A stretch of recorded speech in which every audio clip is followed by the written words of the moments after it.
Dear students, कल हम लोगों ने टेंस के बारे में पता किया था कि टेंस का ओरिजिन कहाँ से हुआ है। टेंस टेम्पस से लिया गया है, टेंस वर्ड टेम्पस से लिया गया है जो लैटिन भाषा का है। उसके बाद में हमने पता किया था कि 3 टाइप्स के टेंस होते हैं, past tense, present tense and future tense. फिर हमने कल ही बता दिया था कि आज हम पढ़ेंगे क्या, simple present tense. Simple present tense के अंतर्गत हम उसकी पहचान और उसमें किन किन बातों का ध्यान रखते हैं, रूल्स, और वो कब कब यूज किया जाता है, इन सब के बारे में पढ़ेंगे। तो बच्चों, आज हम पढ़ेंगे टेंस के अंतर्गत ही simple present tense. Simple present tense का मैं सबसे पहले बताती हूँ कि आप हिंदी में कैसे पहचानोगे कि सेंटेंस जो है वो सिंपल प्रेजेंट टेंस का है। क्योंकि आपके सिलेबस में हिंदी से इंग्लिश में ट्रांसलेशन भी रहता है। तो क्या देखना है आपने कि जो हिंदी में सेंटेंसेस मिलेंगे उसमें वाक्य के अंत में क्या मिलेगा, ता है, ती है, ते हैं, ती हूँ, ता हूँ। अब इसे सेंटेंसेस में कैसे देखते हैं, मैं स्कूल जाता हूँ, वह स्कूल जाती है, वे स्कूल जाते हैं, मैं स्कूल जाती हूँ और मैं स्कूल जाता हूँ। तो देखिए एंड में सब में हमें ता है, ती है, ते हैं, ती हूँ और ता हूँ मिला है। अब हम देखते हैं कि हम इंग्लिश में जब हमें सेंटेंस मिलेगा तो हम सेंटेंस को कैसे पहचानेंगे, या हम इंग्लिश में उस टेंस का कहाँ कहाँ यूज करेंगे। तो सिंपल प्रेजेंट टेंस बेसिकली निम्न जगहों पर यूज होता है। सबसे पहले to express a habitual action. आपकी हैबिट के अनुसार आप जो काम करते हैं, मतलब आदतानुसार जो काम करते हैं, डेली रूटीन में जो काम करते हैं, उसमें हम सिंपल प्रेजेंट टेंस यूज करते हैं। जैसे ही ड्रिंक्स टी एवरी मॉर्निंग, वो हर सुबह क्या करता है, चाय पीता है। I get up every day at 5 o'clock, मैं हर सुबह क्या करती हूँ, सुबह 5 बजे उठती हूँ। ठीक है, आई गेट अप, मैं उठती हूँ एवरी डे, रोज, एट 5 o'clock, कब उठती हूँ, 5 बजे उठती हूँ। तो मैं रोज 5 बजे उठती हूँ। तो कहने का सेंस है ये हमारी आदत में शामिल है या ये हमारे डेली रूटीन में शामिल है। अब ऐसे बहुत सारे सेंटेंसेस हैं जो हमारे डेली रूटीन में शामिल होते हैं।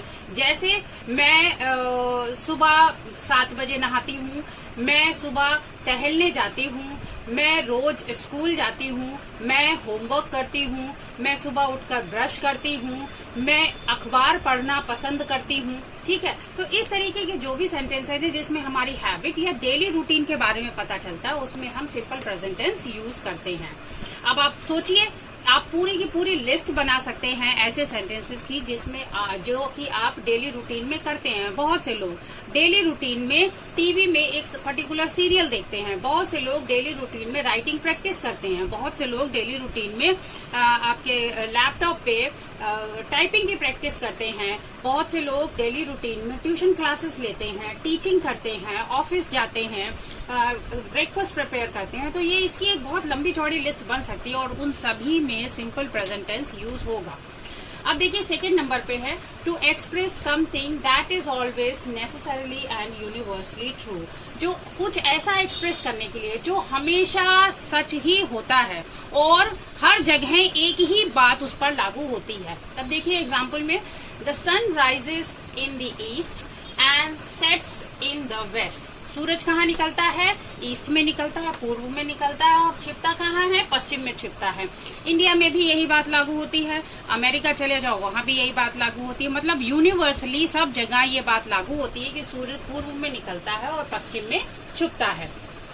दूसरा देखिए, the moon waxes and veins and does not remain unchanged. Moon जो है वो बढ़ता और घटता रहता है और अनचेंज नहीं रहता है। मतलब उसका साइज जो है कभी बढ़ता है कभी घटता है, वो एक जैसा नहीं रहता है। ये यूनिवर्सली ट्रू है। ठीक है, इसमें ऐसा नहीं है कि हमारे यहाँ का मून घटता बढ़ता है और आपके यहाँ का मून घटता बढ़ता नहीं है। सभी के लिए यूनिवर्सली ट्रू फैक्ट है ये। ठीक है, इसी तरीके से ऐसे बहुत सारी चीजें हैं। जैसे हम कहते हैं कि कुत्ते जो हैं वो अजनबियों पे भौंकते हैं, डॉग्स बार्क एट स्ट्रेंजर्स। तो क्या करते हैं, वो सारे कुत्ते अजनबियों पे भौंकते हैं। ऐसा नहीं है मेरे कुत्ते पे ये बात लागू होती है या आपके कुत्ते पे ये बात लागू नहीं होती है। ठीक है, तो जो भी बात सब पर लागू होती है, जो नेसेसरली और यूनिवर्सली ट्रू होगी, वहां पर हम सिंपल प्रेजेंट टेंस यूज करेंगे। अब देखिए एक और जगह होती है जहां पर हमेशा सिंपल प्रेजेंट टेंस यूज करते हैं, in exclamatory sentences beginning with here and there to express what is actually taking place in the present. Exclamatory sentences जिसमें हमारी मन की भावनाएं अचानक से निकलती हैं, ठीक है, और लास्ट में हमें एक्सक्लेमेशन मार्क भी मिलता है, मार्क ऑफ एक्सक्लेमेशन मिलता है। ऐसे सेंटेंसेस में स्पेशली जब वो हेयर एंड देयर से शुरू हो रहे हों, ठीक है, तो ये दिखाने के लिए कि वास्तव में अभी प्रेजेंट में क्या हो रहा है, हम क्या करते हैं, सिंपल प्रेजेंट टेंस यूज करते हैं। तो देखिए हेयर कम्स द बस, बस आ गई, ठीक है, देयर शी गोस, लो वो चली गई। अगर हमें ऐसे सेंटेंसेस बताने हो तब हमें क्या कहना है, तब हम सिंपल प्रेजेंट टेंस यूज करेंगे। अब देखिए नेक्स्ट जो हमारा रूल है उसमें बताया गया है to report events in newspaper headlines. जितने भी इंग्लिश न्यूज़पेपर आप देखेंगे उसमें जितनी भी हेडलाइंस होती हैं जो मोटी मोटी लिखी रहती हैं ऊपर, वो उनमें सभी में सिंपल प्रेजेंट टेंस का यूज किया जाता है। जैसे भले ही वो घटना पास्ट में हुई हो, बेसिकली पेपर आता है, जैसे मान लीजिए आज कोई घटना हुई है तो वो घटना कब छपेगी पेपर में, कल छपेगी, तो घटना कब हुई है, पास्ट में हुई है। लेकिन हम जब न्यूज हेडलाइन लिखते हैं तो उसका जो न्यूज हेडलाइन लिखते हैं उसमें जो टेंस होता है वो हमेशा सिंपल प्रेजेंट टेंस ही यूज करते हैं। जैसे earthquake destroys a beautiful city. अब उसने ब्यूटीफुल सिटी, तो अर्थक्वेक तो डिस्ट्रॉय कर चुका है दिन पहले ही, लेकिन जब हम न्यूज हेडलाइन लिखते हैं तब हम उसे डिस्ट्रॉयज कहते हैं, ठीक है, कि भूकंप ने एक सुंदर सा शहर नष्ट कर दिया है, लेकिन वो पहले ही नष्ट हो चुका है। Convict runs away from police in Kanpur. Convict जो है यानी अपराधी जो है वो कानपुर में, कहां पर, कानपुर में पुलिस से भाग गया।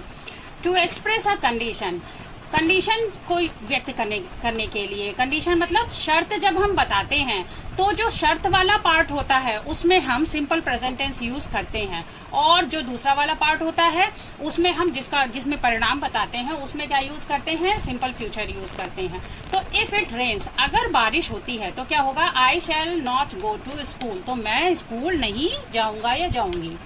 इफ ही कम्स, अगर वह आता है, आई शैल हेल्प हिम, तो मैं उसकी मदद करूंगा। नॉर्मली हम हिंदी में कैसे बोलते हैं सेंटेंस को, अगर वो आया तो मैं उसकी मदद करूंगा, अगर वो आएगा तो मैं उसकी मदद करूंगा। कभी कभी दोनों सेंटेंसेस में हम गा लगा देते हैं, लेकिन जब हम इंग्लिश बनाएंगे तो हम हमेशा ध्यान रखेंगे कि जो हमारा शर्त वाला सेंटेंस होगा उसमें हम सिंपल प्रेजेंट टेंस यूज करेंगे, और जो बाद में आउटकम आ रहा है उसमें हम क्या यूज करेंगे, सिंपल फ्यूचर टेंस यूज करेंगे। तो देखिए यहाँ पे भी रेंस है और यहाँ पे भी कम्स है। नेक्स्ट जो हमारा रूल है, the proceedings on a stage where a play is being acted. अगर कोई प्ले है, ठीक है, स्टेज पे उसको इनैक्ट किया जा रहा है, स्टेज पे उसका प्रदर्शन किया जा रहा है, उसके बारे में अगर हमें बताना हो तो हम सिंपल प्रेजेंट टेंस यूज करेंगे। मूवी के रिव्यूज लिखने हो तो सिंपल प्रेजेंट टेंस यूज करेंगे। किसी पोयम का एक्सप्लेनेशन करना हो तो हम सिंपल प्रेजेंट टेंस यूज करेंगे। पोयम के एक्सप्लेनेशन में सिंपल प्रेजेंट टेंस यूज करेंगे। आपने कभी पहले भी लिखा होगा तो हम लोग क्या कहते थे, कबीर दास जी कहते हैं, ठीक है, कबीर दास जी तो बहुत पहले कह गए, लेकिन हम लिखते यही थे कि कबीर दास जी कहते हैं। वही नियम यहाँ पे भी लागू होता है। देखिए, the hero comes on the stage, hero stage पे आता है, and looks at the heroine, और हीरोइन को देखता है। द पोएट सेज, कवि कहता है, that the innocent girl moves forward, कि जो इनोसेंट, जो मासूम सी लड़की थी वो आगे चली गई, जो मासूम सी लड़की है वो आगे बढ़ जाती है। तो कहने का सेंस है पोएम तो बहुत पहले लिखी गई, लेकिन जब हम उसका एक्सप्लेनेशन करते हैं तो हम सिंपल प्रेजेंट टेंस यूज करते हैं। तो आप लोगों ने देखा कि इस तरीके से हम सिंपल प्रेजेंट टेंस किन किन जगहों पे लगाते हैं। नेक्स्ट वीडियो में हम सिंपल प्रेजेंट से संबंधित रूल्स के बारे में पढ़ेंगे। Thank you.